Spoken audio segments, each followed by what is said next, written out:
A primeira pergunta de hoje é esta: dinheiro é importante? E a segunda pergunta é: precisa perguntar? A base da sociedade mundial, nesse planeta capitalista em que vivemos, é o dinheiro. E é o amor a esse vil metal que traz todas as consequências terríveis que o mundo atravessa e tem atravessado e já atravessou durante toda a sua história. Agora, quando falamos vil metal, esse metal é vil? E esse vil metal realmente existe?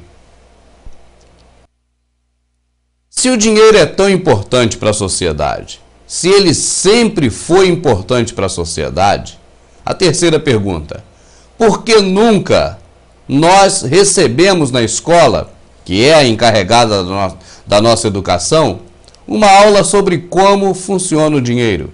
De onde vem o dinheiro? Como é criado o dinheiro? Como funciona a economia? Por que nas escolas, não só as particulares, as escolas públicas também, por que a criança ainda quando jovem, que já começa a se interessar por dinheiro, né, para ter uma mesada, para comprar algumas coisas pessoais, por que não é dito a essa criança, a esse jovem, de onde vem o dinheiro? E por que depois de jovem nós morremos e não temos a informação da escola de como procede a situação financeira do nosso país? E mais além disso ainda, por que a televisão, que se diz tão preocupada em informar, em manter a sociedade bem informada, que tem grandes obrigações de informar ao cidadão, por que nunca falaram de onde vem o dinheiro? O que eles têm a esconder sobre isso, hein? O que eles escondem de você, o Verdade Oculta traz à luz da verdade. Vamos assistir.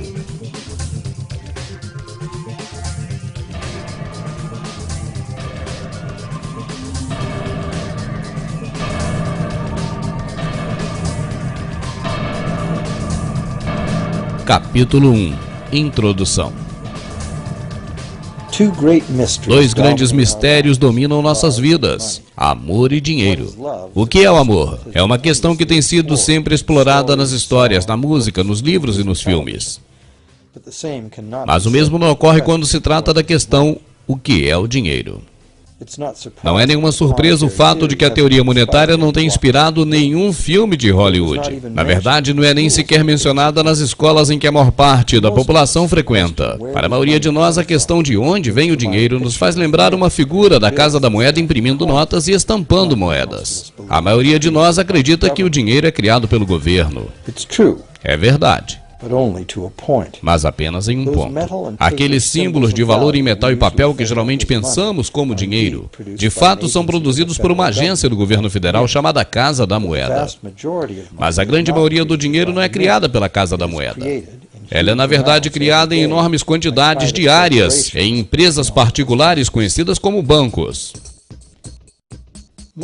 A maioria das pessoas acredita que o empréstimo de dinheiro feito pelos bancos é garantido por eles pelos depósitos realizados. Fácil de verificar, mas não é verdade. Na verdade, os bancos criam o dinheiro que eles emprestam não dos próprios ganhos dos bancos, não do dinheiro depositado, mas diferentemente da promessa de pagamento do tomador do empréstimo. A assinatura do contrato pelo tomador do empréstimo é uma obrigação de pagar ao banco a quantia que pegou emprestada adicionada de uma taxa de juros. Ou perde a casa, o carro ou qualquer outro ativo que possa ser penhorado como garantia. É um grande compromisso do tomador de empréstimos. O que a mesma assinatura requer de um banco? O banco, como num passe de mágica, faz com que a quantia emprestada passe a existir apenas a subscrevendo na conta bancária do tomador. Parece forçação de barra. Certamente não pode ser verdade, mas é.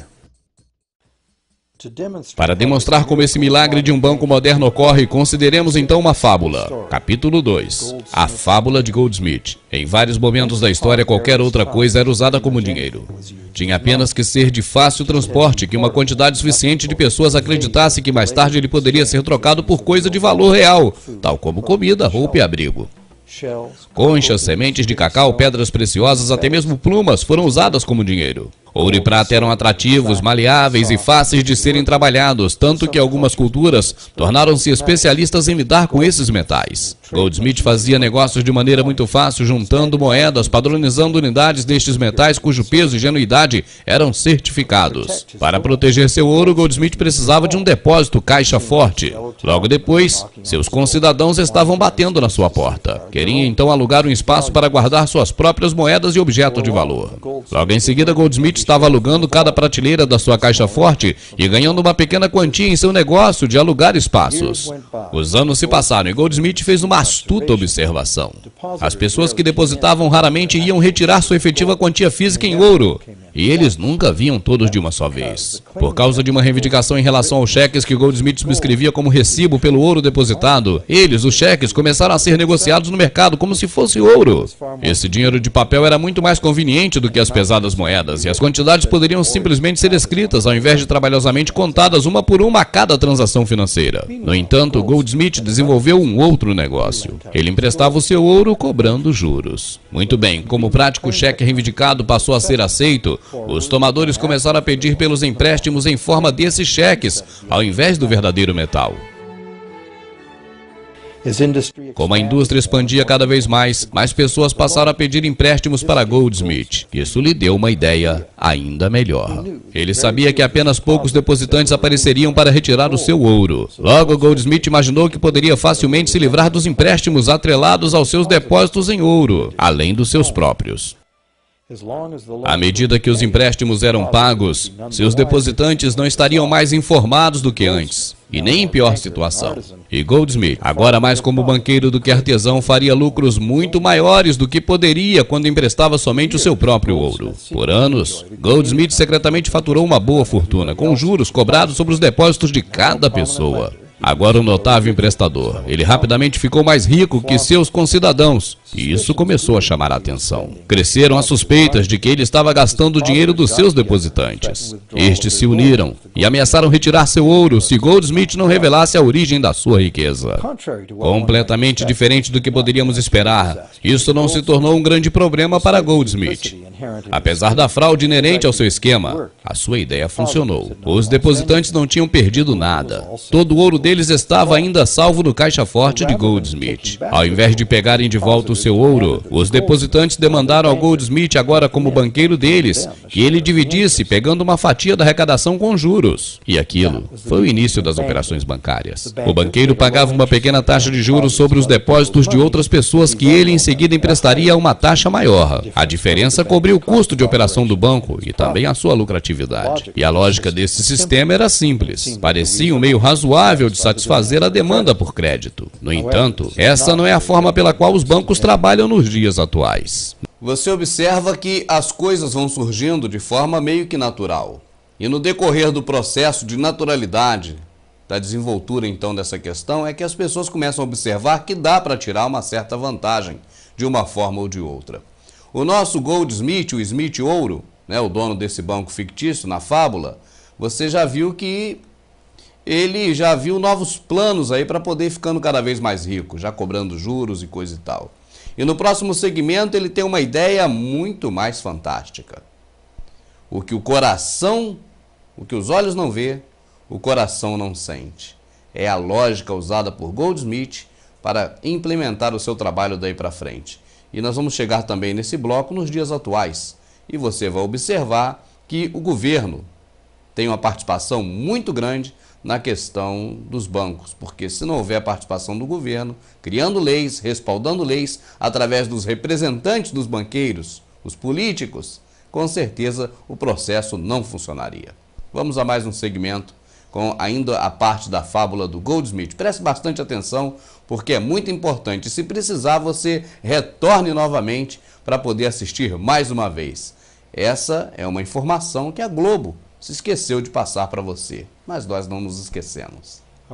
Nosso Goldsmith banqueiro não estava satisfeito com a renda remanescente após a partilha dos juros ganhos com seus depositantes. E a demanda por crédito crescia muito rápido, à medida que os europeus se espalhavam ao redor do mundo. Mas seus empréstimos eram limitados pela quantidade de ouro que seus depositantes mantinham no caixa forte. Foi quando ele teve uma ideia ainda mais audaciosa. Uma vez que ninguém mais, apenas ele mesmo sabia o quanto realmente havia na caixa forte, ele poderia emprestar quantias solicitadas em ouro que nem estavam lá. Desde que todos os portadores dos cheques não viessem à caixa forte ao mesmo tempo para sacar o ouro, como alguém poderia descobrir? Este novo esquema funcionou muito bem, e o banqueiro tornou-se consideravelmente rico com os juros pagos sobre um ouro que não existia. A ideia de que o banqueiro apenas criaria dinheiro do nada era muito absurda para as pessoas acreditarem.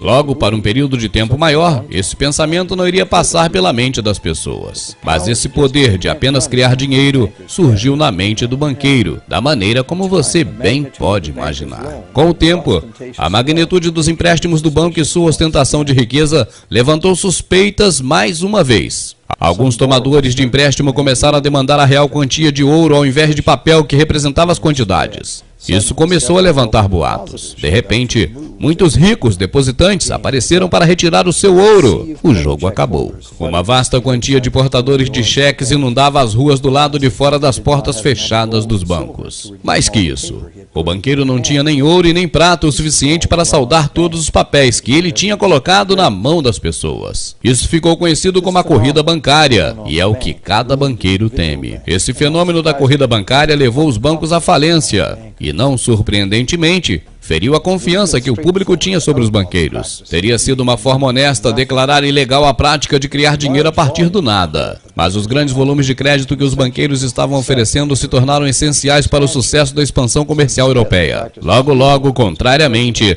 a prática foi legalizada e regulada. Os banqueiros concordaram em limitar a quantidade fictícia dos empréstimos em dinheiro. O limite seria ainda um número muito maior do que a verdadeira quantidade de ouro e prata na caixa forte. Frequentemente, a taxa seria de $9 fictícios para cada $1 em ouro real. Essas regulações foram reforçadas por leis feitas imediatamente. Também foi estabelecido que na ocorrência de uma corrida ao sistema, os bancos centrais ajudariam os bancos locais com injeção de quantias em ouro. A bolha de crédito bancário apenas estouraria se houvesse corridas em vários bancos de maneira simultânea, e o sistema então entraria em colapso. Capítulo 3. O sistema monetário de hoje. Ao longo dos anos, o sistema da reserva fracionária e sua rede integrada de bancos apoiada pelo Banco Central tornou-se o sistema monetário dominante no mundo. Ao mesmo tempo, a fração do ouro vinculada aos compromissos em dinheiro foi constantemente retraída ao nada.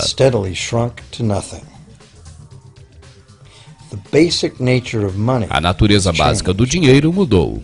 No passado, uma cédula de $1 era, na verdade, um recibo de que poderia ser resgatado por uma quantia fixa de ouro ou de prata. No presente, uma cédula ou dólar digital apenas pode ser trocado por outra cédula ou dólar digital. No passado, o crédito bancário criado ao setor privado existia apenas na forma de notas bancárias, nas quais as pessoas tinham a liberdade de aceitá-las ou não. Assim como nós temos a liberdade de aceitar ou não o cheque de alguma pessoa nos dias de hoje.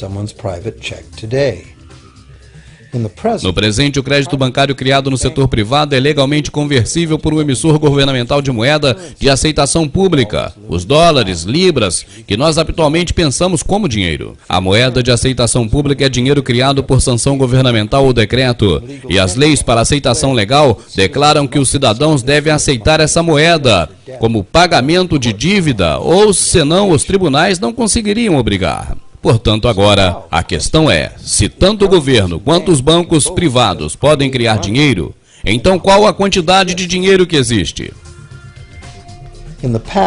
No passado, a quantia total de dinheiro existente era limitada pela sua quantia física, qualquer que fosse o tipo de objeto utilizado como dinheiro. Por exemplo, para que fosse possível criar mais dinheiro, era necessário encontrar mais ouro ou prata escavando nas minas. No presente, o dinheiro é literalmente criado como dívida. Cada novo dinheiro é criado cada vez que alguém toma um empréstimo de um banco. Como resultado, a quantidade total de dinheiro que pode ser criada tem somente como limite real o nível total de dívidas.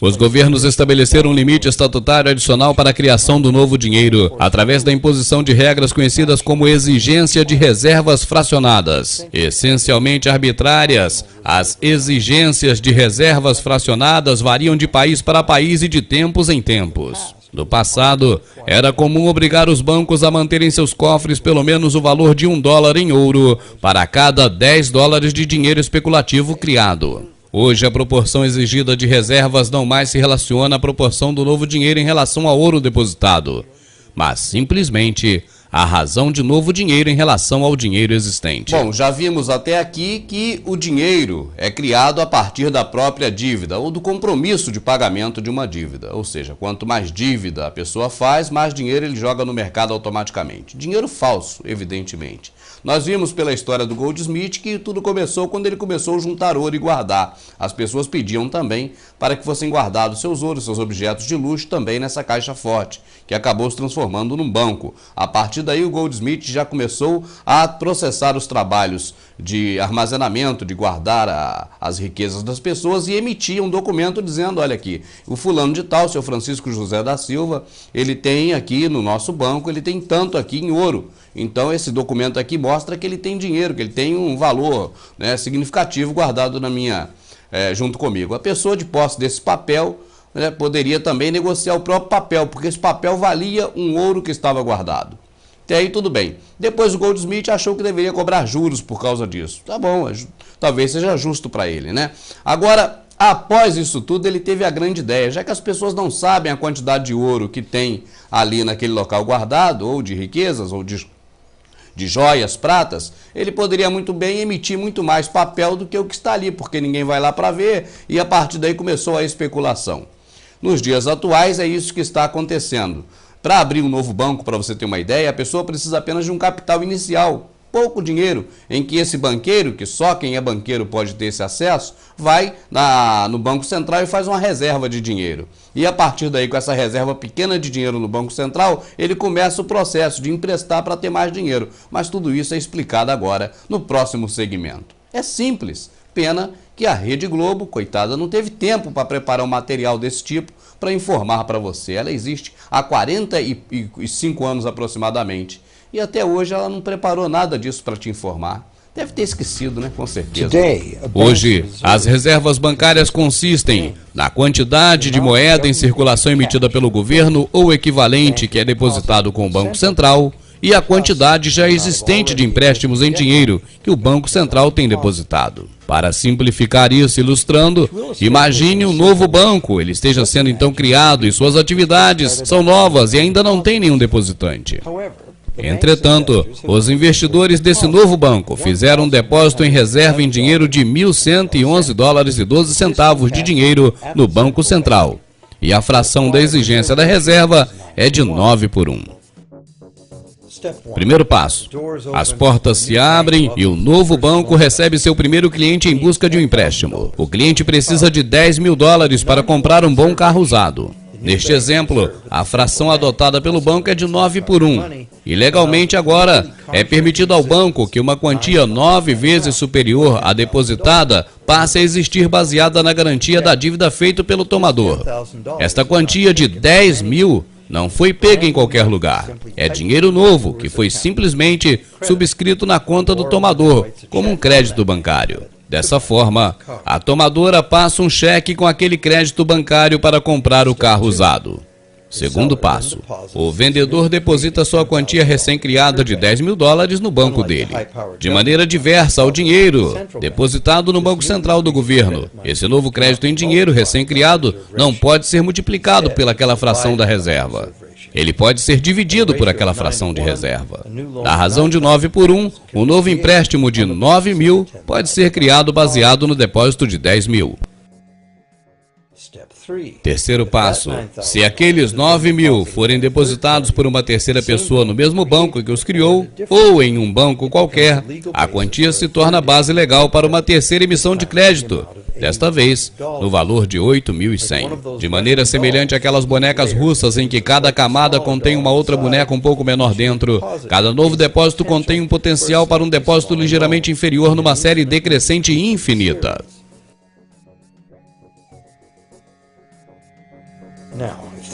Agora, se o empréstimo que criou o dinheiro não for depositado em um banco, o processo cessa. É a parcela imprevisível do mecanismo de criação do dinheiro.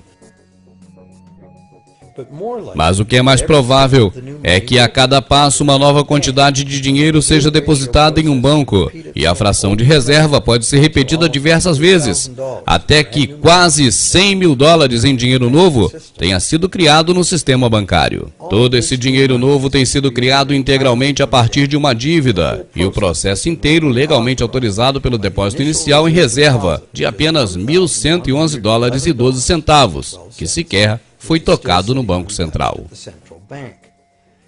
E mais, além desse sistema bem planejado, os registros de cada banco no encadeamento devem mostrar que o banco tem 10% a mais em depósito do que tem fora dele em forma de empréstimo. Isso é incentivo para que o banco procure depósitos para que possa realizar empréstimos, mantendo a impressão enganosa de que seus empréstimos são realizados a partir dos depósitos.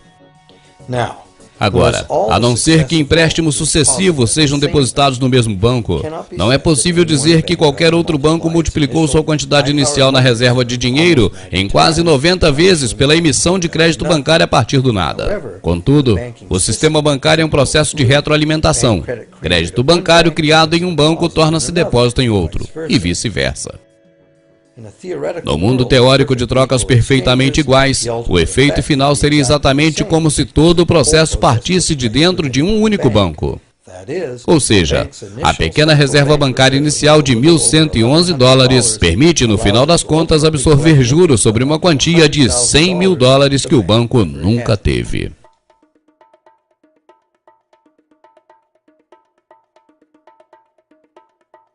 Se isso parece ridículo, tente esta. Nas décadas recentes, como resultado de um lobby muito unido feito pelos bancos, as exigências feitas para fazer um depósito em reserva no Banco Central quase desapareceram em alguns países. A verdadeira fração de reserva pode ser muito maior do que 9 por 1. Frações de 20 por 1 e 30 por 1 são comuns. E mesmo recentemente, pelo uso de taxas de empréstimos para aumentar a reserva exigida, bem como a parte principal do empréstimo do tomador, os bancos agora encontraram uma maneira para tirar total vantagem sobre as limitações das reservas exigidas. Assim, enquanto as regras são complexas, a realidade do senso comum, na verdade, é muito simples. Os bancos podem criar tanto dinheiro quanto nós podemos tomar emprestado. Apesar da interminável cunhagem de moedas, o dinheiro criado pelo governo geralmente equivale a menos de 5% do total de dinheiro em circulação. Mais de 95% de todo o dinheiro existente hoje foi criado a partir do nada por alguém que assinou um compromisso de dívida com um banco. E mais que isso, esse crédito bancário tem sido criado e destruído em enormes quantidades todos os dias, assim como novos empréstimos são feitos e os antigos são compensados. Para não perdermos o fio da meada, nós já vimos que dinheiro em circulação representava uma quantidade de riquezas em nome das pessoas guardado em um cofre, em um local bem fechado, e que as pessoas então emitiam o seu dinheiro através de nota, através de cheque, ou através de moeda, de acordo com aquilo que tinha guardado lá no banco em valor real, ou seja, em coisas físicas de valor no banco. A partir do momento em que se mudou o sistema, a partir do momento em que passou a se emitir mais dinheiro do que o que tem guardado, nós percebemos que chegamos até os dias atuais e hoje o que faz ter dinheiro no banco não são mais as riquezas, mas sim os empréstimos pegados, porque cada vez que a pessoa vai pegar um empréstimo, ela ali penhora a sua casa, o seu carro, os seus bens comuns sociais, e aí isso faz com que o banco possa então, em nome de uma coisa que ele ainda não tem e que talvez nem vá ter, que ele agora possa então gerar dinheiro do nada e sair emprestando. Tá bom. Até aí está compreendido. A partir de agora vamos ver que se o governo não participar disso, não tem como ir em frente, porque as leis são criadas de acordo com as necessidades dos banqueiros. E quem criam as leis? Os candidatos que você vota neles. Eles pedem o seu voto, dizem que vão te representar, mas eles fazem campanha com o dinheiro de quem quer manter o sistema. Então por isso é que na hora de votar essas leis, eles votam em leis que não te agradam, que não me agradam, que não nos atendem, mas que atendem os seus verdadeiros patrões. Por que também que a televisão tem interesse em te informar tudo errado? errado e não te informar nada certo, porque elas não trabalham para você, você não bota um dinheiro na televisão, você não bota um centavo nela. Quem bota dinheiro na televisão são esses que nós estamos mostrando aqui, porque os políticos são patrocinados para fazer as leis e depois os banqueiros colocam as propagandas não só dos bancos, mas de todas as suas empresas, patrocinando os programas de televisão que nós, como otários, ficamos assistindo. E cada audiência que nós damos para esse programa, mais damos respaldo para que essas pessoas venham a divulgar, fazer o comercial e patrocinar as TVs que a cada dia mais vão estar trabalhando para eles e não para nós. Estarão informando aquilo que eles precisam saber e não o que nós precisamos saber. Dado a isso, o motivo de você não saber dessas informações que está sabendo a partir de agora, porque não há interesse deles em te divulgar, porque você não é o patrão deles. Em frente, vamos seguindo. Uma pergunta simples que vai compor agora o próximo bloco do nosso trabalho. E digo aqui, se você não está entendendo bem, retorne, assista de novo, porque é assim mesmo. É meio complexo, mas no final é simples. A simplicidade é, quanto mais dívida, mais dinheiro. Quanto menos dívida, menos dinheiro. Essa é a questão. Por isso que os bancos ficam te oferecendo cartão de crédito o tempo todo. E oferecendo empréstimo, oferecendo conta, oferecendo tudo para você. Não é à toa, não é milagre, não é mistério. É o interesse que eles têm em fabricar mais dinheiro a partir das promessas de pagamento que você faz quando você toma um dinheiro emprestado do banco. Agora, a pergunta simples para o próximo bloco, para ter a resposta aqui para você, é essa. Eu vou no banco, eu pego um dinheiro. Você vai, você pega. Todos vão e pegam. E quantas mais pessoas forem ao banco também pegam. O governo pega, as empresas pegam. E de onde vem tanto dinheiro para nós pegarmos? Assista com atenção.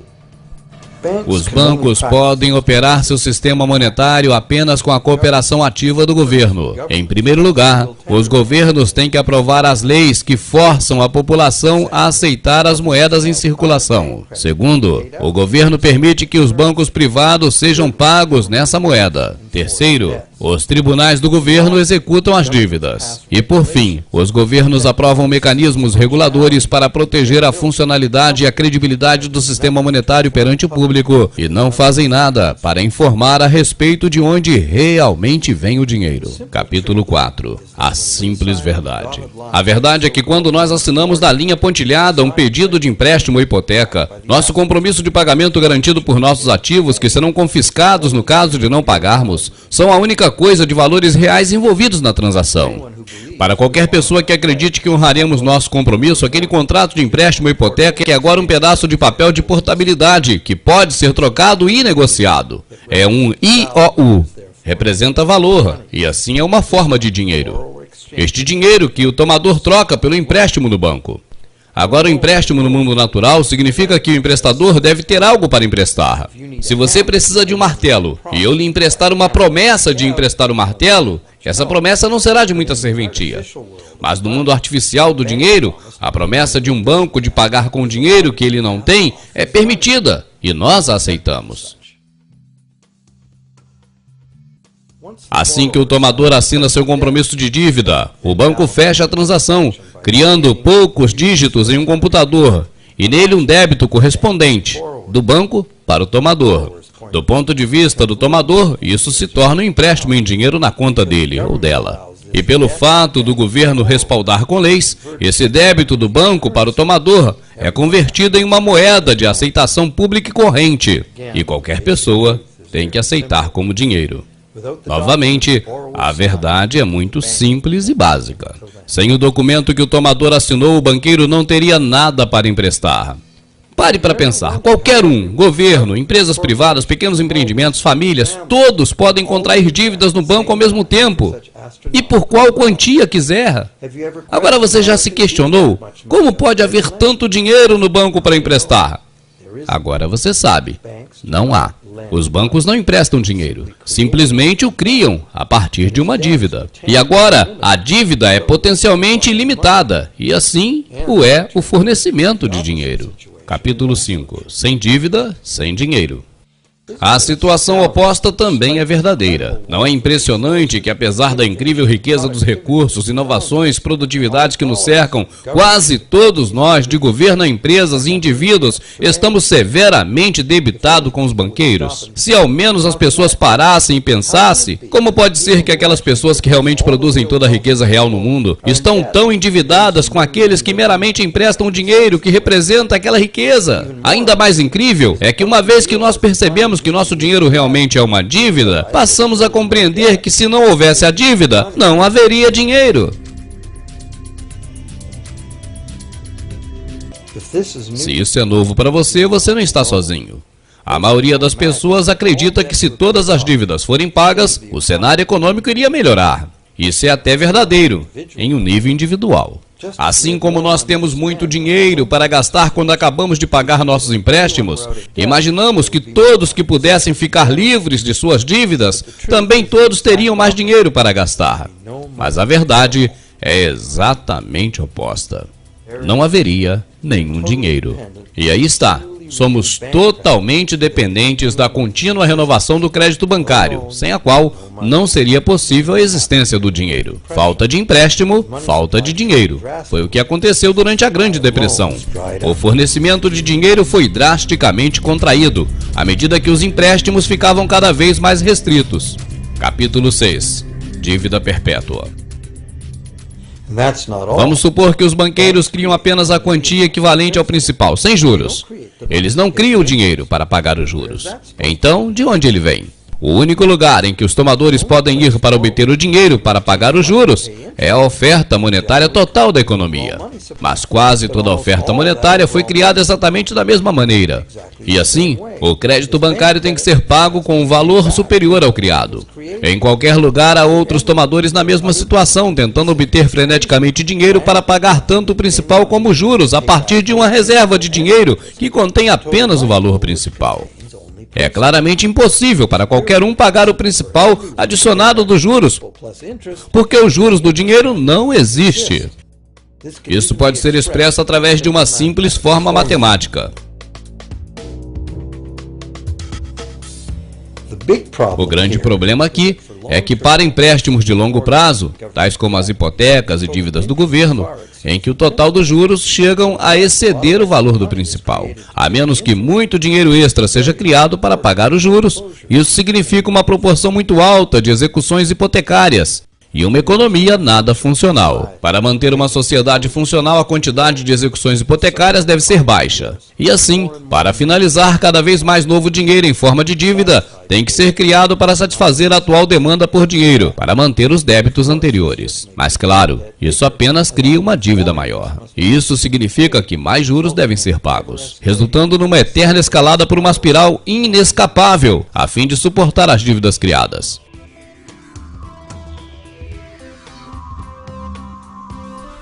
É apenas uma defasagem entre a criação de dinheiro com novos empréstimos e seu pagamento posterior, que evita que a falta de dinheiro não consiga acompanhar o sistema e assim levá-la à ruína. Contudo, como o monstro insaciável do crédito dos banqueiros crescia cada vez mais, a necessidade de criar mais e mais dinheiro para alimentá-lo tornava-se cada vez mais urgente. Por que as taxas de juros são baixas e convidativas? Por que recebemos tantos cartões de crédito sem solicitar pelo correio? Por que o governo americano gasta cada vez mais rápido? Seria para protelar o colapso de todo o sistema monetário? O pessoal racional tem que perguntar: isso pode ser mantido para sempre?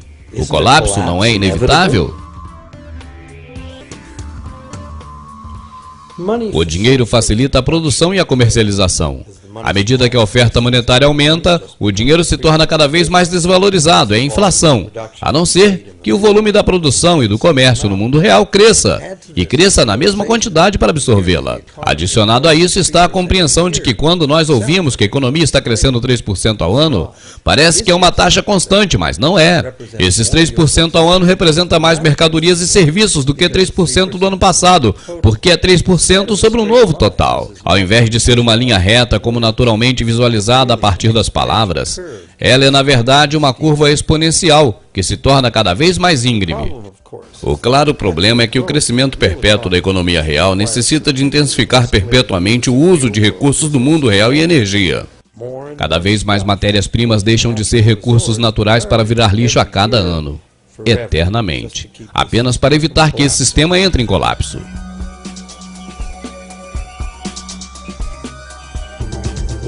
E o que podemos fazer nessa assustadora situação? Por um lado, um conceito muito diferente de dinheiro é necessário. Talvez seja o momento de mais pessoas questionarem a si mesmas e também aos seus governos quanto a essas questões simples. Em todo o mundo, os governos tomam dinheiro emprestado a juros dos bancos privados. A dívida do governo é o maior componente da dívida total e para manter aquela dívida é necessária uma grande fatia dos impostos que pagamos. Agora sabemos que os bancos simplesmente criam o dinheiro que emprestam e que os governos têm dado permissão para que eles façam isso. Então a primeira pergunta a ser feita é: por que os governos preferem pegar dinheiro a juros nos bancos privados quando o governo poderia criar todo o dinheiro que ele precisa sem pagar juros? E a segunda questão é: por que criar dinheiro como dívida? Por que não criar dinheiro que circula de maneira permanente e que não tem que ser perpetuamente reemprestado a juros para poder existir? A terceira questão é: como pode um sistema monetário que só funciona com perpétuo crescimento acelerado ser usado para construir uma economia sustentável? Não é lógico que um perpétuo crescimento acelerado e sustentabilidade são incompatíveis? E por fim, o que há nesse atual sistema que o faz totalmente dependente do crescimento perpétuo? O que precisa ser mudado para permitir a criação de uma economia sustentável? Está ficando interessante o negócio, não está ficando? Cada vez mais interessante, então vamos prestar muita atenção, assistir com a máxima atenção e se precisar voltar para assistir de novo. Porque é assim mesmo, não dá para pegar tudo de uma vez só não. É bem complexo. É bem complexa a explicação, mas a razão é simples. Quanto mais dívida, mais dinheiro. O banco trabalha com o dinheiro que ele não tem. Cada dia ele tem mais dinheiro porque cada vez mais pessoas devem. Essa é a lógica fundamental de tudo. A partir daí, são só complementos para que a gente possa entender melhor esse mecanismo todo e como tudo isso funciona. Agora, interessante é o seguinte, você vai observar a partir de agora, no próximo bloco, que nós vamos entrar agora neste momento, que há uma situação caminhando para o caos. O que é o caos? O caos é quando a situação fica incontrolável e que há um boom e que há um problema terrível. E nós estamos caminhando para isso. Quando nós ouvimos falar que os senhores do mundo pretendem matar mais de 90% da população, ou mais de 80%, né, ou seja, um número enorme da população, e nós pensamos é pura crueldade. É crueldade? Com certeza, muita crueldade, mas é inevitável. Você vai ver nesse próximo bloco por quê. É inevitável. Do jeito que está o sistema financeiro, isso é inevitável. Vai ter que dizimar a população. Olha a palavra dizimar, ó. Dizimar, é verdade. Vai ter que dizimar a população. Por que vai fazer isso, senhores do mundo? Porque não há outro jeito. As coisas caminham para um boom. Os produtos, os recursos naturais do nosso planeta, eles estão se esgotando. E a fabricação falsa de dinheiro, ela vai ficando cada vez mais longe da questão toda do crescimento realmente, do desenvolvimento das indústrias, do comércio, de tudo mais no planeta, porque dependemos dos recursos naturais. E conforme o dinheiro criado a partir do nada vai crescendo e vai crescendo muito, e o outro vai ficando muito embaixo, vai acontecer a hora em que vai haver uma situação terrível. O que vai acontecer? Todo o dinheiro de todo mundo vai estar na mão deles, se não for mudado, porque cada dia nós pagamos mais dívidas, então tudo nosso vai ser deles, as casas, vai ser tudo deles. E não vão ter mais como comercializar com a gente. Isso aqui não é o que vai acontecer, é uma possibilidade, porque é para esse fim que estão caminhando as coisas. Agora, o mais interessante disso, e eu quero alertar você que é religioso, você pode procurar na palavra de Deus que você vai ver, na Bíblia, vamos dizer assim, você vai ver que a usura, o empréstimo a juros é altamente condenado pelas leis de Deus, pela Bíblia. Totalmente condenado a prática de dinheiros a juros. E os bancos, quando começaram a fazer esses empréstimos a juros, ele teve uma resistência muito grande do clero da época, muito grande mesmo.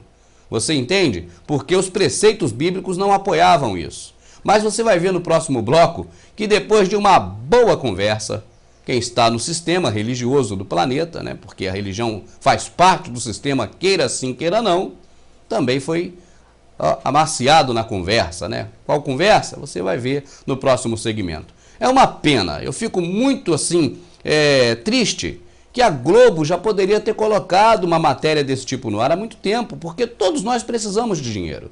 Todos nós vivemos de dinheiro, porque sem dinheiro a gente não faz nada. Tanto que o próprio trabalho aqui do Verdade Oculta está próximo a acabar, essa é uma verdade. Por falta também de dinheiro para manter os trabalhos, porque eu sozinho já não estou mais dando conta de gravar esses DVDs, colocar esses trabalhos na internet. Eu não estou dando conta porque eu tenho que ganhar meu ganha-pão para sustentar minha família. Então, é lamentável, mas também é uma verdade. É por causa do dinheiro, da falta de dinheiro, né? Nós ficamos, na verdade, escravos do dinheiro. Não podemos ter amor ao dinheiro e querer o dinheiro acima de tudo. Mas sem dinheiro não se faz nada. Nem essas produções que nós estamos fazendo aqui já não está dando mais para fazer, porque o tempo que eu passo aqui fazendo essas produções onde não há dinheiro, eu estou deixando de buscar dinheiro para alimentar a minha família. E aí, quando fica entre a família e esse trabalho que eu julgo ser precioso, mas eu prefiro ficar com a família. Mas não está acabando aqui hoje o nosso trabalho, não. Estou dizendo só que não vai dar para a gente continuar muito tempo por falta de grana. Mas o que eu quero dizer é isso. As próprias religiões condenavam o empréstimo a juros porque a Bíblia condena. Mas depois de uma boa conversa, até as religiões chegaram a uma conclusão que você vai ver a seguir. Capítulo 7. Usura. Em um determinado período da história, a cobrança de qualquer juro sobre o empréstimo era chamado de usura, o motivo de várias penalidades, incluindo a morte. Todas as grandes religiões condenavam a usura. A maioria dos argumentos feitos contra a prática eram morais. Defendia-se que aquele dinheiro tinha um único propósito legítimo: facilitar a troca de mercadorias reais e serviços. Qualquer forma de fazer dinheiro a partir dele mesmo era considerada como um ato de um parasita ou de um ladrão.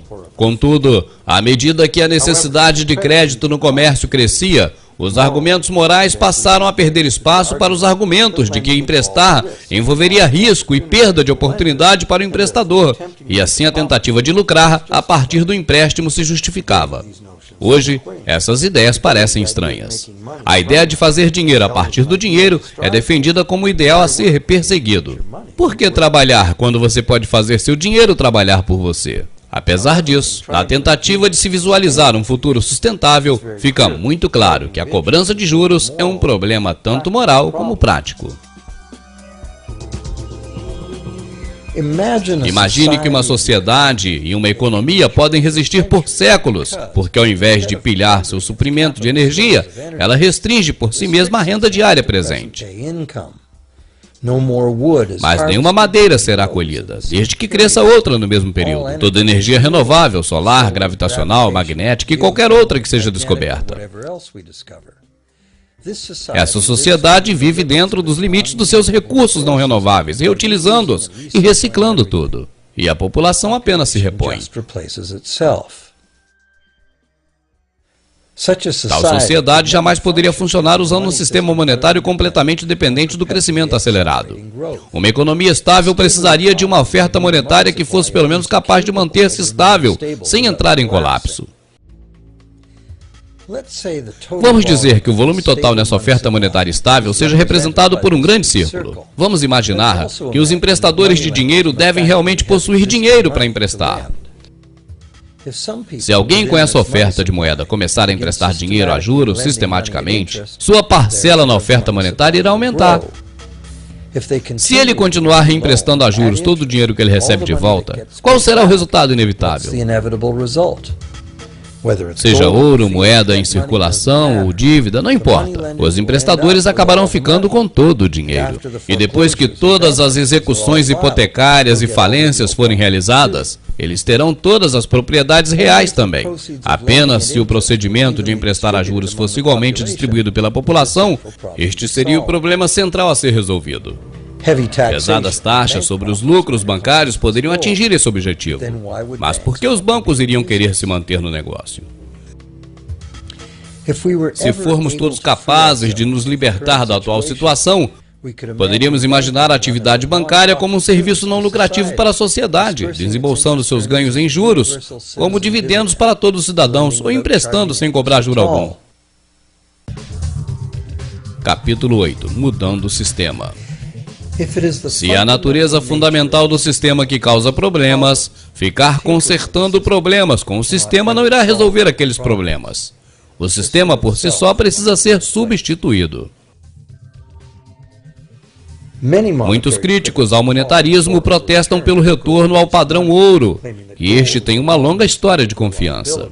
Mas ignoram muitas formas de jogadas que podem ser feitas com ouro. Raspagem de moedas, falsificação do metal, controlar os preços no mercado, todos praticados na antiga Roma de maneira abundante e que contribuiu para a sua queda. Alguns defendem a prata por ser mais abundante que o ouro e mais difícil de manipular preços. Muitos questionam a necessidade de retorno de materiais preciosos. Ninguém quer voltar a carregar sacos de moedas para ir ao shopping.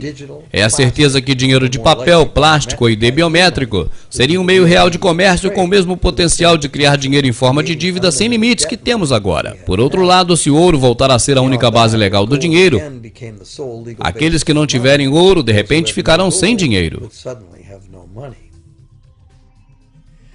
Outros reformistas monetários defendem ter concluído que a ganância e a desonestidade são os problemas principais e que pode haver melhores maneiras de criar um sistema monetário honesto e mais equitativo do que retornar à prata ou ouro. Mentes geniosas têm proposto uma variedade de caminhos alternativos para criar dinheiro. Muitos sistemas privados de troca criam dinheiro como dívida da mesma forma que os bancos, mas isso é feito abertamente, sem cobrar juros. Um exemplo é um sistema de trocas em que a dívida é expressa em compromisso feitos em horas de trabalho. Sendo todo o valor do trabalho igualado ao dólar, faz com que se permita que as horas se equiparem com o preço de mercadorias em dólar. Esse tipo de sistema monetário pode ser estabelecido por qualquer um que possa desenvolver uma maneira de contabilizar e encontrar parceiros de confiança que estejam dispostos. O estabelecimento de um sistema monetário de trocas local seria uma emergência cautelosa, planejada por qualquer comunidade. Vamos chegando aí, caminhando para a última parte desse especial. É bom lembrar que se o governo quisesse realmente, se as pessoas que você vota neles, se eles quisessem realmente acabar com essa farra, acabaria rápido, não teria nenhuma razão para continuar dessa forma. O próprio governo poderia fabricar o dinheiro e não mais deixar com que os bancos fabricassem dessa forma o dinheiro a partir do nada, ou seja, a partir de uma dívida que nós contraímos lá no banco. Agora, por que o governo não acaba com isso? É simples, eu já falei, eu canso de repetir aqui. É porque nós votamos nos candidatos que não são nossos, são deles. E cada vez mais esses candidatos são patrocinados por quem tem interesse em manter o sistema. E depois eles estão no governo, eles não podem ficar contra. Até mesmo quando é eleito por força popular, que é raro, que é difícil, que é quase impossível, depois é chamado para um acordo. E a pessoa geralmente ou aceita o acordo ou perde o cargo político. Por isso é que você vê muitas das vezes pessoas aí políticas, no ramo da política, tendo as suas carreiras arrasadas, arruinadas, por não fazer um papel desse aí em que os bancos ou quem comanda o mundo precisa que seja feito. E aí a televisão é um instrumento, mais uma vez, para poder jogar aquele político por terra. Aquele político que a televisão geralmente fala mal dele, muitas das vezes, muitas delas, é que realmente seria um bom político dentro daquilo que nós entendemos que é o melhor para a população. Essa é uma verdade oculta que poucos conhecem, mas é realidade. Então, para fechar o programa, para encerrar agora, para trazer a parte final, você vai ver a conivência do governo, juntamente com o sistema de educação, e vai ver também a questão das emissoras de TV, que com certeza são os braços fortes em todo esse processo. É a nossa próxima parte agora, a parte final aqui do programa. Tanto a reforma monetária, assim como a reforma eleitoral, é um grande tópico que requer muito esforço de mudança e de muito cuidado para analisar. Reforma monetária, assim como reforma eleitoral, não será fácil de ser conseguida porque a existência de poderosos interesses que se beneficiam do sistema existente farão o máximo para manter sua vantagem. Agora que vimos que dinheiro é apenas uma ideia e que, na realidade, ele pode ser qualquer coisa que o façamos ser, segue uma alternativa para o conceito monetário muito simples de ser compreendida. Esse modelo é baseado em sistemas que funcionaram no passado, na Inglaterra e nos Estados Unidos. Sistema que foi minado e destruído por banqueiros, ao estilo de Goldsmith e seu sistema de reserva fracionária. Criaria-se uma economia baseada em dinheiro permanente, livre de juros. Os valores de transação poderiam simplesmente serem criados e gastos na economia pelo governo, preferencialmente em grandes obras de infraestrutura para facilitar o funcionamento da economia, tais como estradas, vias férreas, pontes, portos e mercados públicos. Esse dinheiro não seria criado como dívida, mas como valor, independentemente da maneira como seria gasto. Se este novo dinheiro facilitasse um ganho proporcional no comércio que necessitasse dele, causaria inflação de qualquer forma. Se os gastos do governo causassem inflação, haveria dois cursos de ação disponíveis. A inflação tem um efeito equivalente ao imposto sobre o dinheiro. Se o dinheiro perder 20% de seu valor, ou o governo tirar 20% do nosso dinheiro, o efeito no poder de compra é o mesmo. Vista dessa forma, a inflação, em lugar de uma tributação, poderia ser politicamente aceitável, se os gastos fossem adequados e dentro dos limites, ou o governo escolheria calcular a inflação pela arrecadação de impostos em forma de dinheiro, que, por sua vez, reduziria a oferta monetária para estabelecer o seu valor. Para controlar a deflação, que é um fenômeno de queda de salários e preços, o governo simplesmente gastaria mais dinheiro existente. Sem competir com a criação privada de dinheiro em forma de dívida, o governo teria um controle mais efetivo da oferta monetária da sua nação. As pessoas saberiam a quem reclamar se as coisas não dessem certo. Os governos aumentariam e abaixariam a quantidade de dinheiro para preservar o valor da moeda. O governo operaria fundamentalmente com tributações, tal como já faz hoje em dia. Mas os impostos sobre o dinheiro renderiam mais, muito mais, do que seria necessário para pagar juros aos bancos privados. Não poderia haver dívida nacional se o governo federal criasse a quantidade que necessitasse de moeda. Nossa servidão coletiva perpétua para os bancos, através dos pagamentos de juros sobre a dívida pública, seria impossível. Capítulo 9. O poder invisível.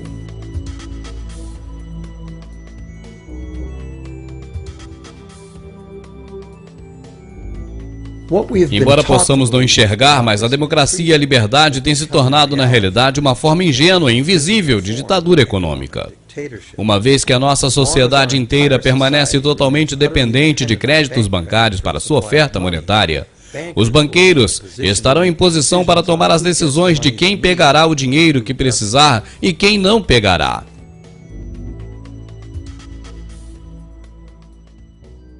Poucas pessoas estão conscientes hoje de que a história dos Estados Unidos desde a Revolução de 1776 tem sido em grande parte a história de uma luta para libertar e ficar livre do controle do domínio internacional dos bancos dos Rothschild. Essa luta foi finalmente perdida em 1913. Nessa época, o presidente Woodrow Wilson assinou o Ato da Reserva Federal. E o cartel de banqueiros, desde então, cria o dinheiro dos Estados Unidos. O poder deste sistema está profundamente arraigado tanto com o silêncio da mídia, como do sistema educacional em relação a ele. Anos atrás, em um livro que escreveu, um deputado e primeiro-ministro do Canadá realizou uma pesquisa informal com uma amostra de pessoas não economistas, tanto com profissionais de alto nível educacional, como pessoas de senso comum nas ruas. Ele descobriu que nenhum deles tinha uma compreensão precisa de como o dinheiro é criado. Na verdade, pode-se dizer com segurança que a maioria das pessoas, incluindo os empregados da linha de frente dos bancos, nunca dedicaram um momento para pensar a respeito em toda a sua vida. E quanto a você?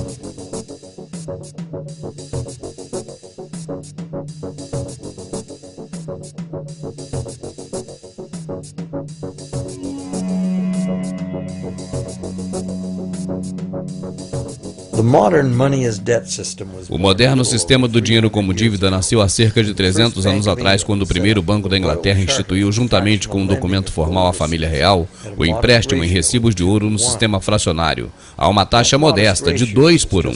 Aquela taxa modesta foi apenas o pontapé inicial. O sistema agora é global, cria virtualmente enormes massas de dinheiro e tem quase todas as pessoas do planeta presas a uma dívida de crescimento perpétuo que nunca poderá ser paga.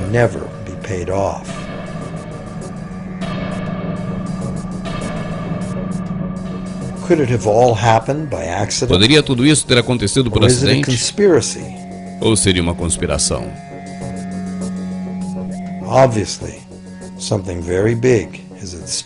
Obviamente, algo muito grande está em jogo aqui.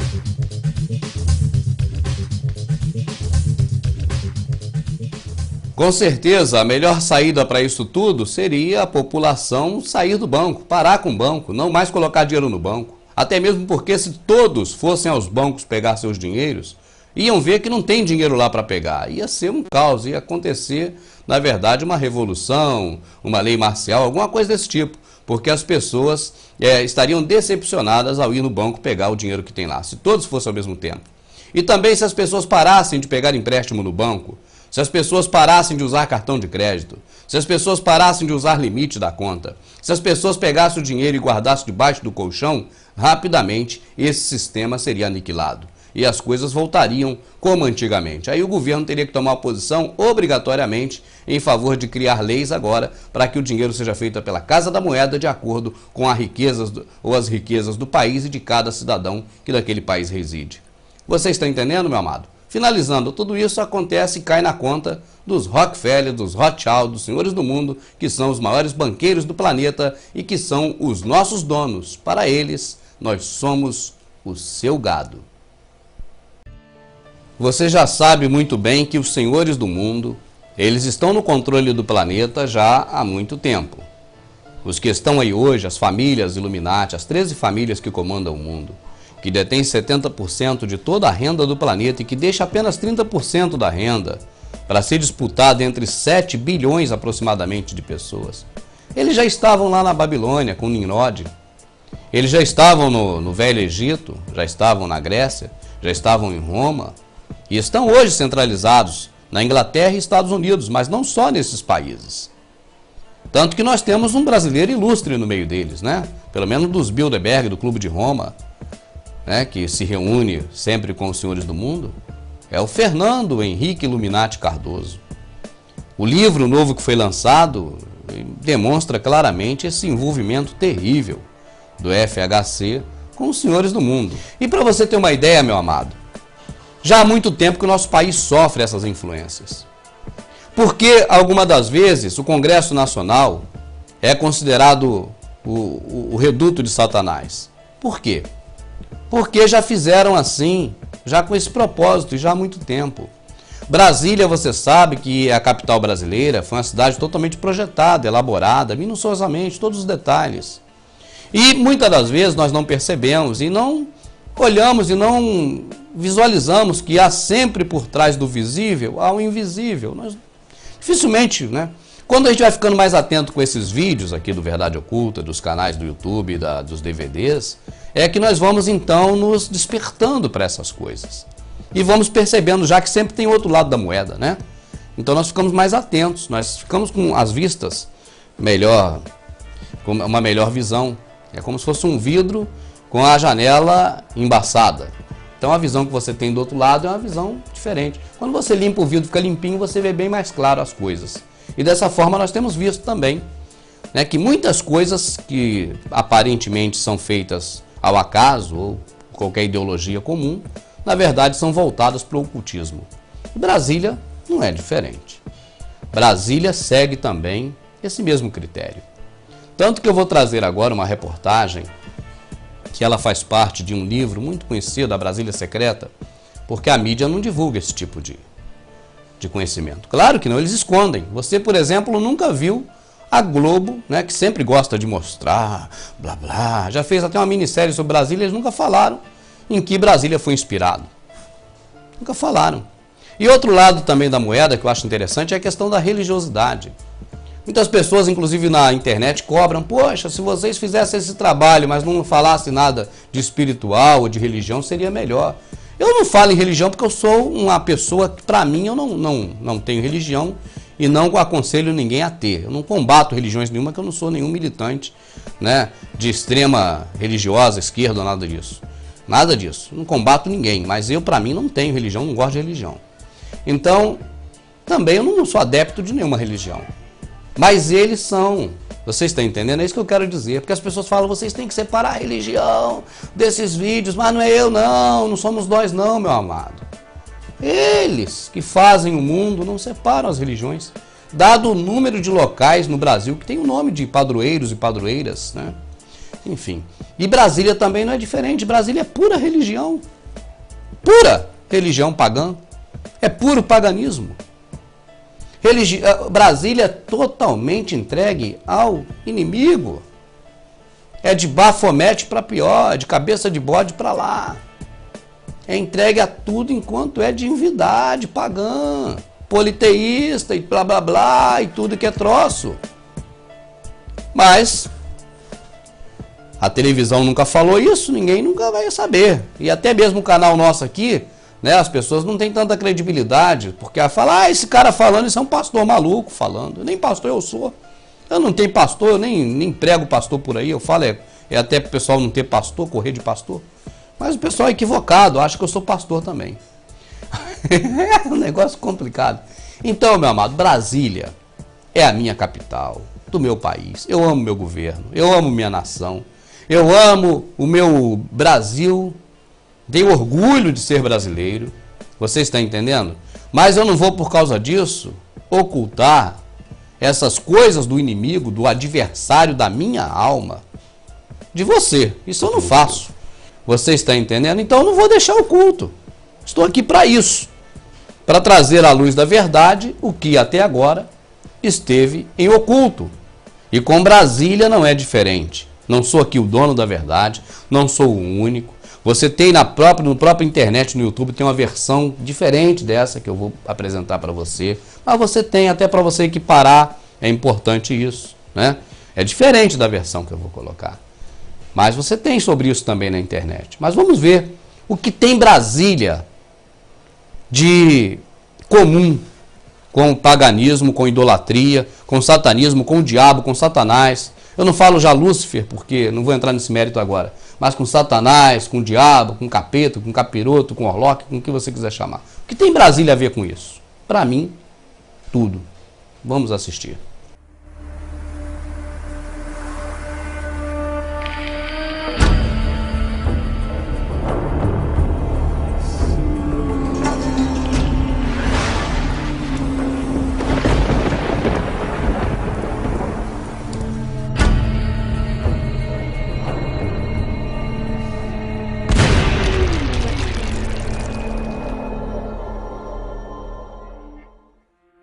A arquitetura pagã egípcia e suas pirâmides remontam à antiguidade. A pirâmide, como já sabemos, é o principal símbolo Illuminati. Ela possui todo um conjunto de significados importantes para os ocultistas, e neste caso, a elite global. Hoje, passados milhares de anos, a capital brasileira, Brasília, busca repetir o paganismo egípcio através do seu principal símbolo, a pirâmide. As pirâmides Illuminati estão espalhadas em Brasília por toda parte. A catedral, o centro de convenções, as colunas do Palácio da Alvorada, o Palácio do Planalto, o Supremo Tribunal Federal, o Executivo, Legislativo, Judiciário, situam-se nos ângulos do Triângulo Equilátero, formado na Praça dos Três Poderes.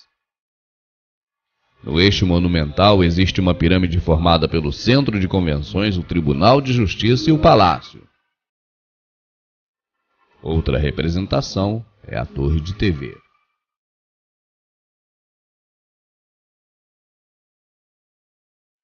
Os templos egípcios costumavam ser subterrâneos. Nas entradas ficavam as imagens de esculturas de seus deuses. A Catedral de Brasília não é diferente. Semelhantemente à entrada dos templos egípcios, neste também há um túnel que leva ao centro do templo iluminado. Não por acaso, o templo da Legião da Boa Vontade em Brasília também possui sua entrada egípcia, onde simbolicamente se caminha das trevas para o Illuminati. A televisão convencional jamais te informou. Mas Brasília foi totalmente construída com base no tarô egípcio e na cabala. A rodoviária simboliza o Hado, o homem mortal. Claro, é aqui que se encontra o cidadão comum de Brasília. O H deitado está no subterrâneo, no térreo e no superior, atingindo as três esferas: corpo, alma e espírito. As torres do Congresso formam o H em pé, simbolizando os dominadores do gado, os Illuminati. As torres também formam 11, as duas colunas, um passo além de Deus. Satanás, representado pelas torres no centro, governa como cabeça de bode, assim no céu como na terra. A concha por si só já é um símbolo satânico, e neste caso, se sobreposta, forma um dos mais queridos símbolos satânicos, o hexagrama. E por que ele é tão querido? Porque muitos estão hoje iludidos, carregando-o como se ele fosse o símbolo do rei Davi.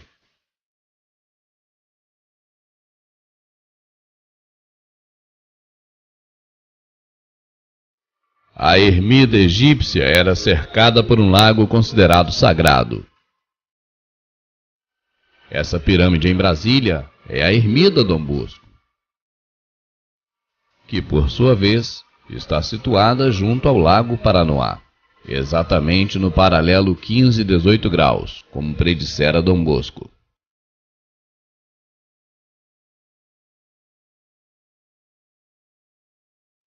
O Antigo Egito é imortalizado pelo famoso rio Nilo.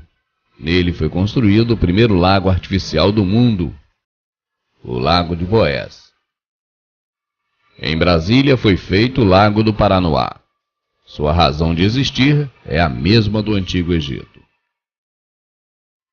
refrescar a cidade. E quando falamos em Egito, logo vem à nossa mente a Grande Pirâmide. Em Brasília, um dos maiores espetáculos é o teatro, que possui 78 formas piramidais egípcias. Brasília tem duas estradas principais que se cruzam: o eixo rodoviário posição norte-sul e o eixo monumental, na posição leste-oeste. O que se assemelha a um grande pássaro, na verdade, é a forma do sol alado, um símbolo satânico, usado por muitos líderes do passado, inclusive usado por Xuxa.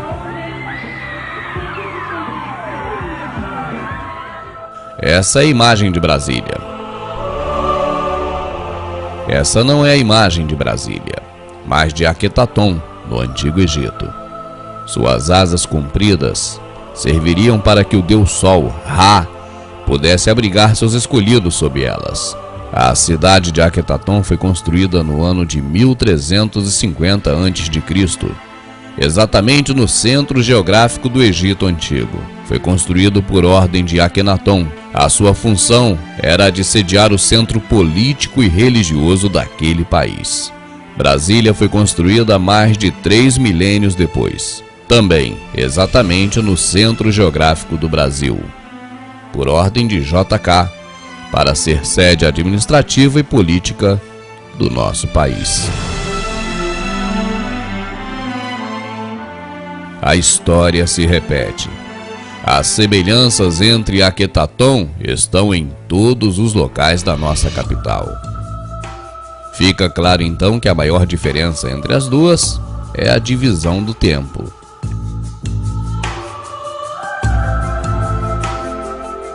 Essa é a sede da Companhia Energética de Brasília.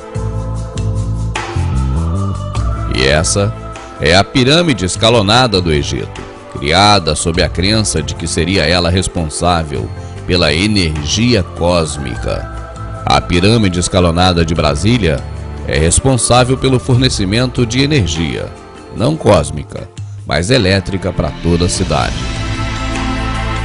No livro Brasília Secreta, seus autores afirmam que a história se repetiu.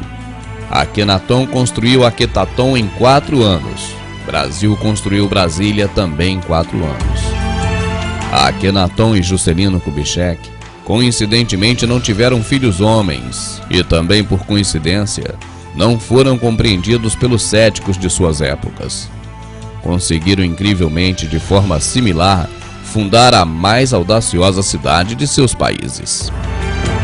Akhenaton viveu 16 anos após a fundação da sua cidade. JK também viveu 16 anos após a fundação de Brasília. E os dois também morreram de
o quebra-cabeças vai se fechando.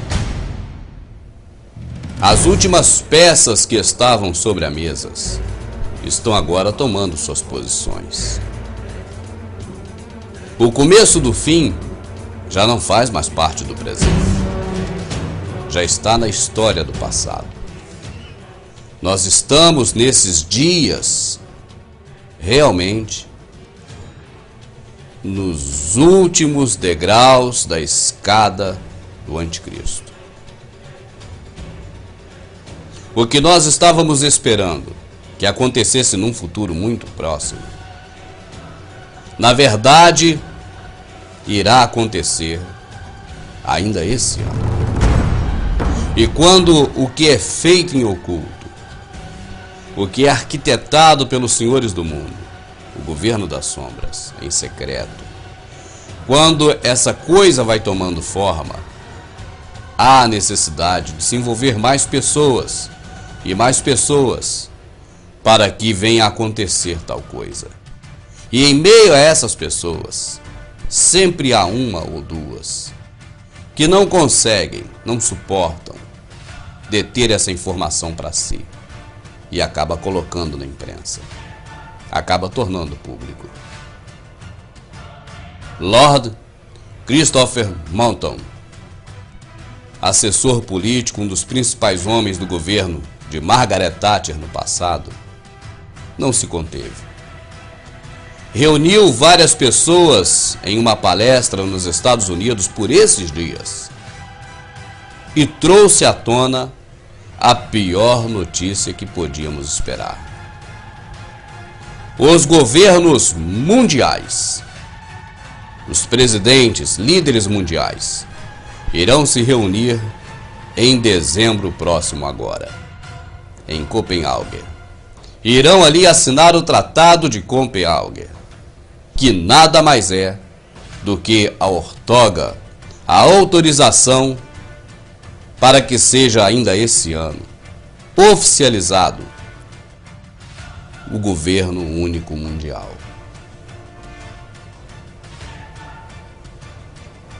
E qual é o laço armado? Qual é a raiz de todos os males? Os países maiores irão pagar o preço da emissão de gás carbônico,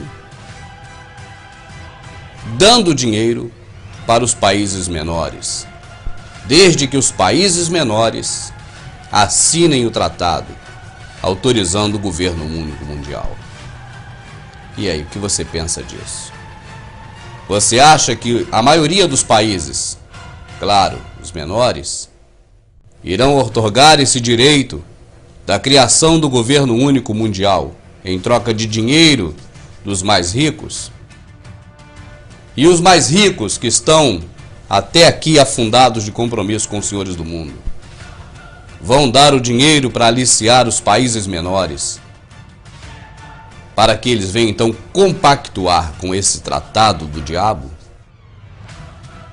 Melhor do que ouvir as palavras do Rubens, do irmão Rubens, é ouvir as palavras desse que já foi também um dos principais líderes mundiais ao lado de Margaret Thatcher e que não aguentou e veio a público expor o seu ponto e tudo aquilo que ele sabe sobre o Tratado do Anticristo, que será assinado agora em dezembro em Copenhague.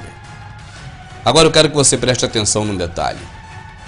Essa palestra foi dada para o cidadão americano nos Estados Unidos, falando da nação americana. Embora a voz da versão brasileira em português seja minha, mas quando falo você, eu não estou me relacionando ou ali me referindo a você brasileiro, mas é a voz do Lorde falando especialmente para a nação americana. Após isso entendido, vamos assistir com muita atenção essa palestra. Lord Christopher Moulton, especialista em alterações climáticas, 14 de outubro de 2009. And what are we doing instead? At Copenhagen, em Copenhague, Neste dezembro, daqui a algumas semanas, um tratado será assinado. Seu presidente vai assiná-lo. A maioria dos presidentes do terceiro mundo vão assiná-lo, porque eles acham que vão ganhar algum dinheiro com isso. A maioria dos regimes de esquerda, como a União Europeia, irão carimbá-lo. Praticamente ninguém recusará assiná-lo. Eu já li esse tratado. E o que ele diz é isso: um governo mundial será criado. A palavra governo, de fato, aparece como a primeira das três finalidades dessa nova entidade. O segundo objetivo é a transferência de riquezas dos países desenvolvidos aos países subdesenvolvidos. Isso sob a justificativa que é chamada simplesmente de dívida do clima. Porque nós queimamos o CO2. Eles não. Nós estragamos o clima e eles não. Nós não estragamos o clima, mas esta é a linha de pensamento. E o terceiro propósito deste governo é que isso seja obrigatório. Quantos aqui acreditam que a palavra eleição ou democracia ou voto ou votação aparece em qualquer lugar dessas 200 páginas desse documento? Muito bem, ele não aparece nenhuma vez. Desta forma, os comunistas, que saíram do Muro de Berlim para o movimento ambientalista, que assumiu o Greenpeace, de onde meus amigos que o fundaram saíram em menos de um ano, porque eles o capturaram, estão agora com a apoteose na mão. E eles estão em via de impor um governo mundial comunista neste mundo. E você tem um presidente que tem uma simpatia muito forte com esse ponto de vista. Ele vai assiná-lo. Ele assinará qualquer coisa. Ele é um prêmio Nobel da Paz. Se esse tratado for assinado, a Constituição do tratado diz que ele tem supremacia sobre a Constituição do seu país. E você não poderá renunciar ao tratado. E porque você será o maior país pagador, eles não vão deixar você de fora. Então, obrigado, América. Você foi o farol da liberdade para o mundo. É para mim um privilégio pisar nesta terra de liberdade, enquanto ela ainda é livre.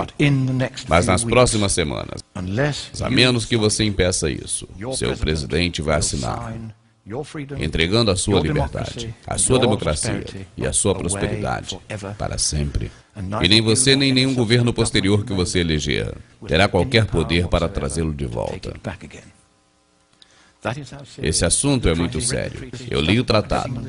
Eu vi esse material sobre o governo mundial. Eles vão fazer isso se você goste ou não. Mas eu penso que é aqui na sua grande nação, que eu tanto amo e que eu tanto admiro. É aqui que talvez na 23ª hora, no 59º minuto e no 59º segundo, vocês se levantarão e impedirão seu presidente de assinar esse tratado terrível. Tratado inútil, não há problema algum com o clima, e mesmo se houvesse, um tratado econômico não ajudaria em nada.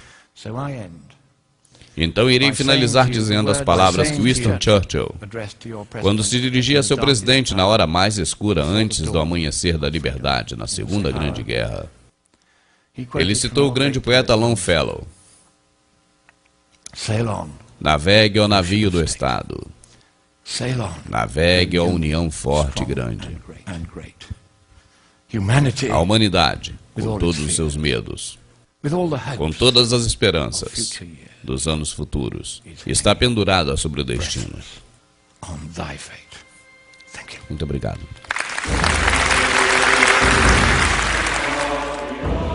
Aí está a situação exposta. Aí estão os fatos expostos. As pessoas que não davam crédito ao que nós falávamos daqui, não só nesse canal, mas em tantos canais, agora vão ter que refletir melhor. Vão ter que tomar uma posição. A nação brasileira não sabe que o presidente Lula está disposto a assinar esse tratado. Talvez não saiba o que significa esse tratado. E talvez até mesmo não saiba se esse tratado existe, não tenha conhecimento da existência dele. A nação brasileira está aquém disso, porque nós não temos uma mídia confiável para nos informar aquilo que nós precisamos saber. E estamos em vias de sermos vendidos a um governo mundial. As peças se encaixam. E nós vamos sabendo agora o verdadeiro sentido em que as televisões a grande empresa, a grande mídia corporativa, os grandes empresários mundiais. Agora nós vamos sabendo por que eles zombavam de nós com seus comerciais. Eu recebo esses comerciais como zombaria. Comercial da Ford. Para não se assustar, não se desesperar. Para fazer o que se faz todos os dias. Nova Ford Ranger, para enfrentar o que você conhece e o que ainda não conhece. O comercial da Fiat.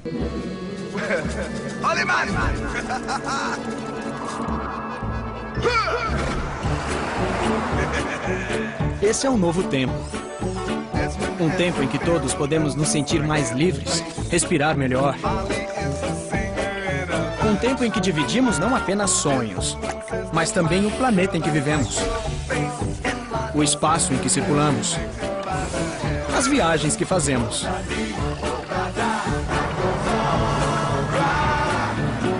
Um tempo em que você é quem manda na tecnologia e não ela em você.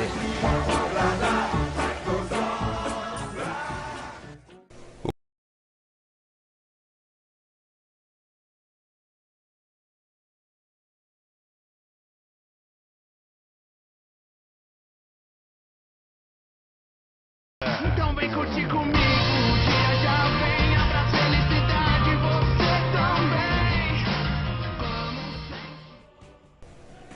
E tantos comerciais.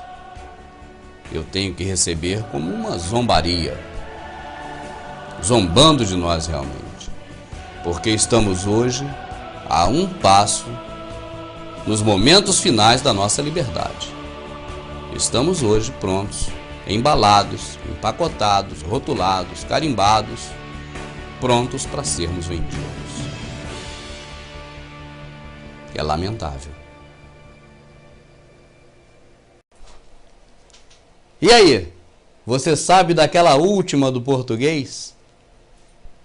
Não, do português é melhor. Eu até ia contar outra aqui agora. Eu ia contar outra, mas a do português cai melhor agora. Porque quem não gosta de uma piada de português? Eu acho que todo brasileiro gosta de uma boa piada de português. Não é verdade? Como são engraçadas as piadas de português. Ô Maria, Maria, ô Maria. Não é engraçado o sotaque português? Nós aprendemos a ridicularizar nossos irmãos portugueses. Nós aprendemos a rir pelo simples fato de ver alguém falando com sotaque português. Já é engraçado. Nós já achamos graça nisso. E eu pergunto a você, meu querido, qual é a graça? Onde está a graça nisso? Então, meu amado, eu vou te fazer aqui uma revelação oculta, que muitos já sabem, eu creio que você também já saiba, mas que muitos também ainda não sabem.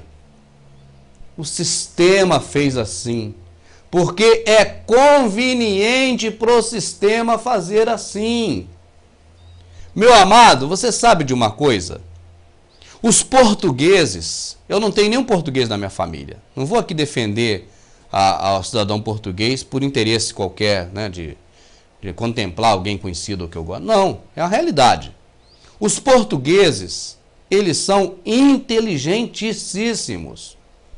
Os portugueses, hoje ainda, e no período de outrora, foram os grandes navegadores. Os portugueses deteram a grande tecnologia da questão de navegação e tantas outras coisas, e ainda hoje. Deixa eu te falar aqui uma coisa que você talvez fique chateado. Os portugueses estão a ano-luz diante de nós brasileiros na questão de conhecimento das verdades ocultas. Nós somos, perante eles, os autênticos, não para eles que eles não acham isso, mas para nós mesmos. Nós somos, perante os portugueses, os burros. Somos nós os burros, não são eles, não. Sabe por que eu estou falando isso, meu amado? Eu vou te clarear a mente. O sistema montado pelos senhores do mundo, o sistema Illuminati, que o Brasil é um dos países mais impregnados com essas porcarias, graças ao senhor Fernando Henrique Cardoso Illuminati da Silva. Ah, da Silva é o Lula? Não, mas também está no meio hoje. Mas graças ao Fernando Henrique Illuminati Cardoso, Nós estamos hoje impregnados da cultura americana até os ossos. Saiu agora o livro Quem Pagou a Conta, de autoria de uma pessoa inglesa, em que demonstra claramente que Fernando Henrique Cardoso foi o grande instrumento dos Rockefeller, da fundação da Ford, da CIA, dos senhores do mundo, não é nem do governo americano não, de quem está por trás do governo americano, para emburrecer todos nós, para alienar todos nós, para impregnar a praga da desgraça da cultura americana aqui no Brasil. Nós estamos com a cultura americana até aqui no pescoço, ó. Aqui, o pescoço é aqui, nós estamos aqui já, no último fiapinho de cabelo. Impregnado, não tem mais como nos libertar. A música já há muito tempo. Eu lembro quando eu era criança, para você ouvir uma música dos Beatles, você não conseguia ouvir no rádio. Porque no rádio você tinha Renato e seus Blue Caps. Menina linda, eu te adoro. Você queria ouvir Lynn Anderson? Não tinha Lynn Anderson. Nós tínhamos que ouvir aqui, eu não lhe prometi um mar de rosas, nos Fíveres. Por quê? Porque nós abrasileirávamos as coisas americanas nessa época. Mesmo que fosse uma cultura americana, mas ela não era direta. Hoje é Beyoncé, não sei das contas, é tudo quanto é Rihanna, é tudo quanto é porcaria. Está tudo impregnado. Aqui, a cultura brasileira, não é só na área da música não, da moda, do modismo, do costume, do idioma, tudo virou inglês. Mas os portugueses não são assim não, meu amado. Você quer ver? Se eu mexer ele agora, vai cair aqui a gravação. Mas o mouse, lá em Portugal não tem esse negócio de mouse não, é rato. É rato. Lá, você quer ver outra coisa? Eu tenho a revista Super Interessante, que eu gostava muito de ler antigamente, quando eu era jovenzinho. Eu tenho a revista Super Interessante da década de 80. Eu colecionei até pouco tempo atrás. E o que acontece? Quando os cientistas descobriram a SIDA, a AIDS, a sigla era em português, Síndrome de Imunodeficiência Adquirida. Era em português a sigla. Depois, uma das ferramentas dos Illuminati, a Globo, né, ela começou a fazer reportagem chamando de AIDS. Aí nos outros números da Super Interessante, eu tenho isso aqui, não vou te mostrar agora que eu não vou perder tempo aqui procurando. Mas nos outros números já não vinha mais a sigla em português, já vinha AIDS em inglês. Porque eles têm que cumprir a agenda global deles. Tem que impregnar a praga da cultura americana em cima de nós. Então nós chamamos de AIDS. Outra é o DNA, mesma coisa o DNA. Eu tenho revistas super interessantes antigas chamando de ADN, ácido desoxirribonucleico. É a sigla disso. Eu tenho a revista super interessante mostrando ADN. Depois que a praga da desgraçada, da podre da televisão, impregnante aqui dos Illuminati, eu não consigo nem falar o nome dessa emissora do capeta, depois que eles botaram no Fantástico, falando que era AIDS, ninguém mais, aliás, a DNA, ninguém mais falou ADN. Mas lá em Portugal, a sigla é em português. Lá não tem DNA, é ADN. Então, da mesma forma também, meu amado, porque uma coisa puxa a outra. Lá as televisões têm o controle, ainda dos Illuminati. Eles controlam também a televisão, no mundo todo praticamente. Mas o controle de lá é muito menor do que o daqui. Muito menor, não tenha dúvida. O povo lá é mais esclarecido do que o daqui. Os burros não são eles, infelizmente somos nós, que acreditamos na nossa televisão brasileira. Porque lá eles instruem melhor. Eu vou trazer um vídeo sobre isso aqui agora. Um vídeo de Portugal. E aí eu faço uma pergunta a você. Você já viu algum dia na TV brasileira uma reportagem vinda de Portugal?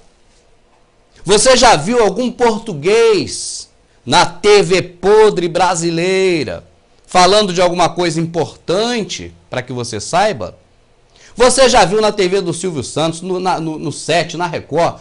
O 7 é no Rio de Janeiro, a Band.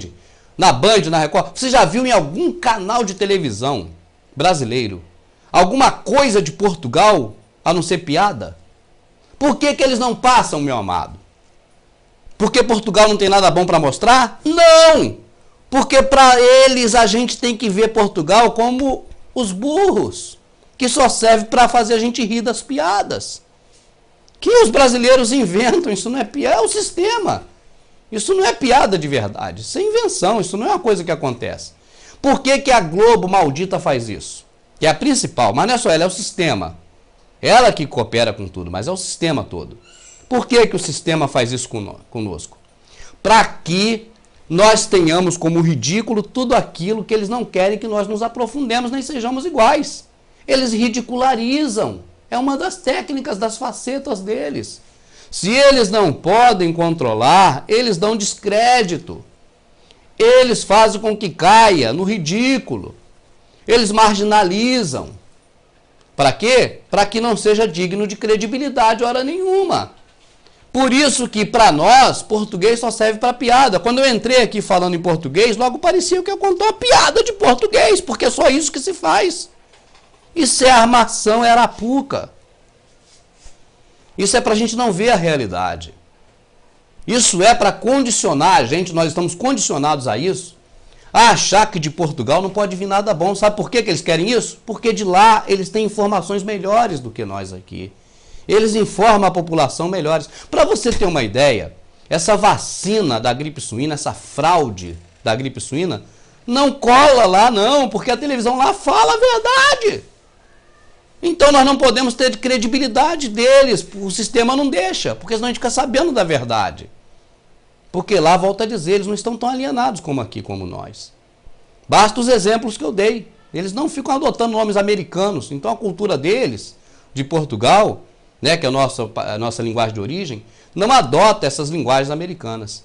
Vamos assistir então a esse vídeo de Portugal mostrando como essa doença é uma fraude. É o que a TV brasileira não quer que nós conheçamos nem que nós saibamos, que é apenas que a gente ache que português é tudo burro, enquanto os burros, infelizmente, nesse aspecto, somos nós.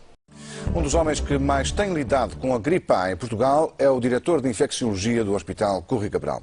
Fernando Maltese afirma que a gripe A vai matar menos gente que uma simples gripe sazonal, é mais inofensiva e trata-se, na maioria dos casos, com antipiréticos. O diretor-geral de saúde espanhol é da mesma opinião. Marta Daniz, 26 anos, já teve gripe A.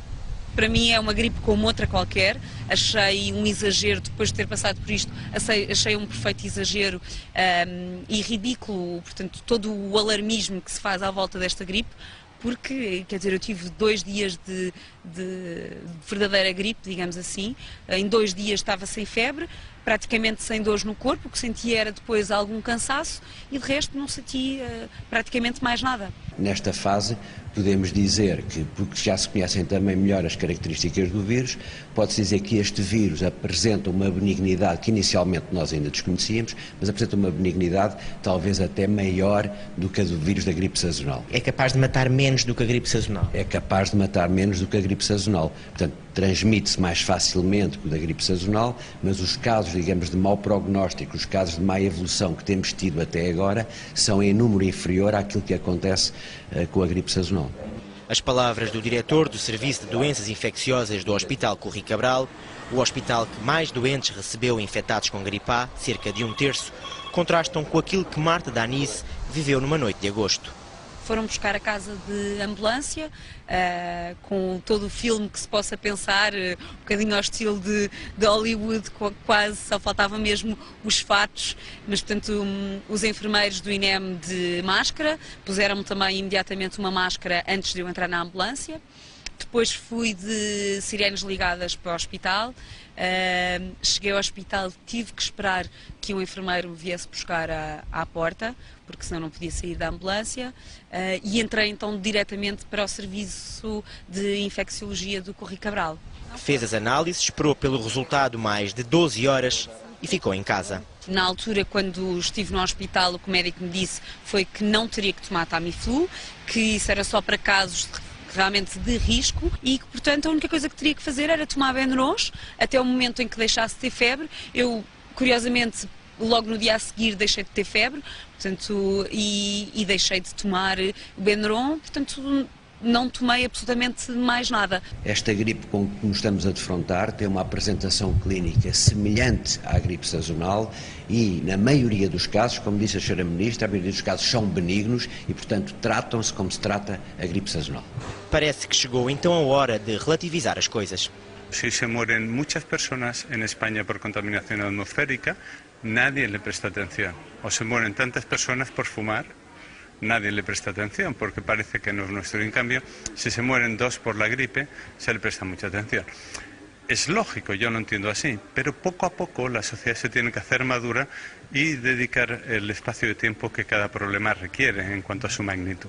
Já lá vão 4 meses desde que foi confirmado o primeiro caso de infecção em Portugal e até agora não há qualquer morto a registar. Em média, por ano, morrem em Portugal mais de 1.500 pessoas de gripe, sem aberturas de telejornais e sem a Ministra da Saúde todos os dias nas televisões. Acho tudo isto um excesso, muitos excessos e um alarmismo desnecessário. A verdade é que o mundo está preocupado com a gripe A e há empresas já a ganhar milhões à custa do H1N1. Das pequenas empresas aos grandes laboratórios, toda a gente tem fraturado com este vírus. Um gesto simples que está a render cada vez mais dinheiro. Que o diga Pedro Rodrigues, responsável por uma empresa que comercializa produtos de higiene e limpeza, numa altura em que o país vive apavorado com a gripe A. Esta conjuntura veio aumentar as vendas. Nós já vendemos este tipo de artigo há 20 anos. Portanto, o que isto fez foi um aumento em massa da procura. Quando dizem massa, estamos a falar de um aumento de quanto? É assim, face a igual período do ano passado, superior a 500%. 500%, que representa uma faturação de quase €500 milhão no fim deste ano. E tudo graças à gripe, ou melhor, à forma como os portugueses estão a vivê-la. Há clientes, nomeadamente até escolas e outro tipo de instituições, que nos falam em quantidades de 200 ou 300 equipamentos. Portanto, que depois, falando com as pessoas, chegamos à conclusão que eles desses 300 precisam de um quarto dos equipamentos. Portanto, 40, 50 equipamentos, porque basta colocar em locais estratégicos de passagem. Portanto, não é necessário espalhar por tudo quanto é sítio. Apesar dos números, este é um negócio de tostões quando comparado com quem anda a ganhar muitos milhões com a mesma gripe. A Roche, por exemplo, cujas vendas do seu Tamiflu caíram quase 70% quando o mundo percebeu que já não havia perigo de uma pandemia da gripe aviária, vê agora as vendas desse mesmo medicamento dispararem mais de 200%. O Tamiflu, desde o princípio desta pandemia, tem sido encarado pela população como uma espécie de fármaco milagroso, o que não é verdade. E no que diz respeito à eficácia, concretamente no vírus da gripe, é uma eficácia que está, digamos que, mal documentada. Se houver um conjunto de fatores clínicos que digam vale a pena administrar o fármaco, o clínico administra. Caso contrário, balançando os efeitos benéficos com os potenciais riscos, é preferível não administrar. Numa altura em que o laboratório suíço passa por dificuldades financeiras, com os lucros a caírem quase 30% na primeira metade deste ano, é caso para dizer que a gripe não é aviária, mas caiu do céu. Ajuda importante também para a GlaxoSmithKline, o laboratório britânico a quem Portugal já encomendou 6 milhões de doses da vacina contra a gripe A a €8 cada uma, teve um ano 2008 difícil do ponto de vista financeiro, com o fantasma do despedimento a pairar sobre 6.000 trabalhadores em todo o mundo. Eis, se não quando, surge o tal vírus H1N1, que deverá render só ao laboratório britânico cerca de 2.000 milhões de euros, tendo em conta que as encomendas estão quase a atingir as 300 milhões de doses.